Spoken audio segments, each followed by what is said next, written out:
হ্যাঁ, তুমি যতই বীর পলোয়ান রাজা বাহাদুর যেই হও, তুমি কিন্তু রানীর কাছে ধরা। 60 বছরের অভিজ্ঞতার কথা শোনাবো তোমাদেরকে আজ। আমি চেয়ারম্যান মনসুর আলী বলছি। আমার জীবনের কিছু অভিজ্ঞতা আপনাদেরকে জানাতে চাই। আমি আমার বউকে খুব ভালোবাসতাম, অনেক ভালোবাসতাম। তার সকল চাহিদা আমি পূরণ করতাম। সে যেটা চেত আমি সেটাই তাকে এনে দিতাম। এমনকি সে যদি আকাশের চাঁদও চেয়ে বসতো, আমি হয়তো বা সেটাও আনার চেষ্টা করতাম। কিন্তু বিপত্তি তো সেদিনই বাঁধলো যে আমার বন্ধু কিরামত বলল, তুমি চেয়ারম্যান মানুষ, তোমাকে পুরো ইউনিয়নের মানুষ কতটা সম্মান করে, কতটা মর্যাদা দেয়, কিন্তু তুমি এরকম বউয়ের গোলাম হয়ে থাকলে কি এটা মানায়? একজন চেয়ারম্যানের জন্য এটা খুবই লজ্জাকর, খুবই লজ্জাকর বিষয় যে তুমি চেয়ারম্যান মানুষ, ইউনিয়নের সবাই তোমাকে কত সম্মান করে, আর তুমি বউয়ের গোলাম হয়ে থাকবে, এটা কোনোভাবেই মানতে পারি না। আমার বন্ধু এমন একজন বউয়ের গোলাম, এটা আমি মানতেই পারি না। যাই হোক, কিরামতের কথায় আমার মাথায় আগুন ধরে গেল। বললাম, বন্ধু বলো কি করতে হবে আমাকে? বললো, তোমাকে বীর পুরুষ হতে হবে। যেমন যেমন তুমি পুরো ইউনিয়ন কাঁপিয়ে দিচ্ছ, সেরকম তোমার বাসায় তোমাকে দাপট দেখাতে হবে। আমি বললাম, পদ্ধতি শিখাইয়া দাও, কি করতে হবে?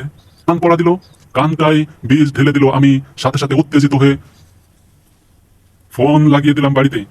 বন্ধুর পরিকল্পনা অনুযায়ী তুমুল ঝগড়া শুরু করে দিলাম। হ্যাঁ, শুনতে পাচ্ছ?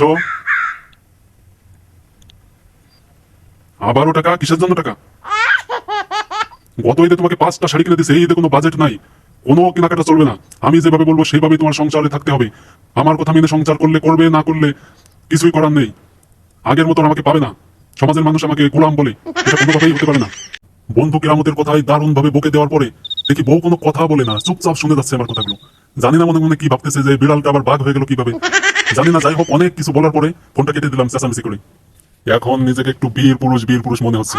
মনে হচ্ছে না ইউনিয়ন শাসন করি, এখন আমার ঘরেও আমার শাসন কায়েম হয়ে গিয়েছে। বাহ, খুবই চমৎকার লাগতেছে, এখন মনে একেবারে ফুর্তি লাগতেছে। যাই হোক, 2 ঘন্টা পরে আমি মোবাইলটা হাতে নিলাম, যে এত বকাবাজি করলাম, দুপুরবেলা খাবার কি হবে বাড়িতে না কি হবে।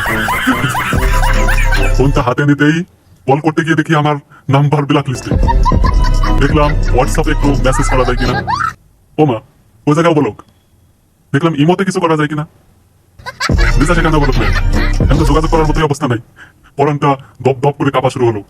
বন্ধু কিরামত তো চলে যাবে তার বাড়ি, সে যে ভাত খাবে তার বাড়ি। আমি ইউনিয়ন পরিষদ থেকে যখন বাসায় যাবো, আমার কপালে কি ভাত হবে নাকি ঝাড়ু পিঠা হবে সেটাই তো বুঝতে পারতেছি না। যাক, ভয়ে ভয়ে গেলাম বাসায়। যাবার পরে বউ কথা বলে না। বাসার হরতাল অবরোধকে দূর করার জন্য আমার ক্রেডিট কার্ড একেবারে ফাঁকা হয়ে গিয়েছে। যতটুকু ঝাড়ি দিয়েছিলাম সেই ঝাড়ির উসুল আমার টাকার উপর দিয়ে নিছে। সেদিন বাসায় কোনো রান্না বান্না হয় নাই, বাইরে খাওয়া লাগছে। সবকিছু মিলাই আমার অনেক টাকা লস হয়ে গিয়েছিল সেদিন।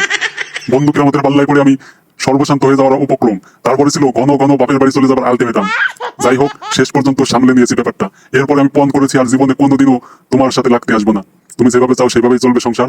আমার বীর পুরুষ হওয়ার কোনো দরকার নাই। শান্তি চুক্তি ভঙ্গ করার পরেও একজন প্রভাবশালী রাজা তার রাজত্ব টিকিয়ে রাখতে পারে, কিন্তু আপনি সংসারে অশান্তি তৈরি করে ওই সংসারে আপনি টিকতে পারবেন না, কোনোভাবেই পারবেন না। প্রতিদিন মনে হবে আপনার কাছে যেন মুক্তিযুদ্ধ চলছে, কবে স্বাধীন হব। ওই রাজ্যের কোনো স্বাধীনতা নাই ভাই, ওখানে শুধু প্রশংসার জয় জয়কার। আপনি রাগারাগি করবেন তো যুদ্ধ তুমুল বেগে শুরু হবে, কিন্তু আপনি প্রশংসা করুন, প্রশংসা করতে শিখুন। পাম দিন, পাম, প্রশংসা তো নয়, পাম। যত পাম দিবেন আপনি তত ভালো স্বামী। আর তাদের কাছে আপনি একটু নরম হয়ে থাকেন। আপনি সারা পৃথিবী শাসন করুন, কোনো সমস্যা নাই, ওখানে আপনাকে শাসন করার কোনো দরকার নাই। আপনি পাম দিয়ে প্রশংসা করেই তাদের মন জয় করে রাখুন, দেখবেন আপনার সংসার জান্নাত হয়ে গিয়েছে, মুক্তিযুদ্ধ বন্ধ হয়ে গেছে, আপনি স্বাধীন। শুধু পাম দিন। পরকীয়াকে না বলুন, স্ত্রীকে নিয়ে সুখে শান্তিতে জীবন পার করুন। আপনি সারাটা জীবন যার হাত ধরে, যে আপনার পাশে থাকবে আজীবন, বৃদ্ধ বয়সে হয়তো সন্তানরা আপনাকে ছেড়ে যাবে, কিন্তু যে মানুষটি আপনার বৃদ্ধ বয়সের সাথে থাকবে, কি জন্য তাকে আপনি শাসন করতে যাবেন? তার প্রশংসা করুন, তার ভুলগুলো সহজভাবে সমাধান করার চেষ্টা করুন।